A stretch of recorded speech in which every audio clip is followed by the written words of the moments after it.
আসসালামু আলাইকুম সুপ্রিয় চাকরি প্রত্যাশী বন্ধুরা।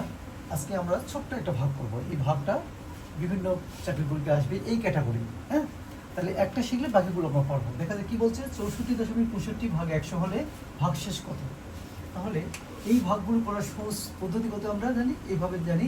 64.65 ভাগ হলো 65, ভাগ হলো 100।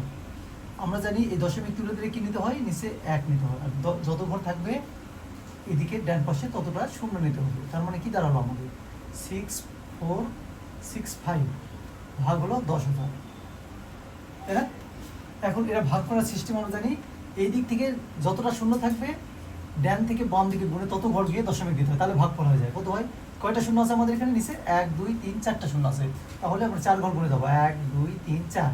তার মানে এখানে আসছে 6.465 সম্মিলিত দশমিক, এই ভাগফল মিলে গেল, তাই না? তাহলে ভাগশেষ কত থাকলো এখানে, ভাগশেষ থাকলে শূন্য। এই উত্তর হবে ঘন। ঠিক আছে বন্ধুরা, এই ক্যাটাগরি যদি আরেকটা অঙ্ক এভাবে থাকে যে কোশ্চেন তোমরা বাসায় করবে, এটা 7.5.24 ভাগ হলে 100 হলে ভাগশেষ কত। শর্টফট তোমরা ওই একই উত্তর হবে। ঠিক আছে, তাহলে তোমরা করে ফেলো। আজকে এখানে, আল্লাহ হাফেজ সবাইকে।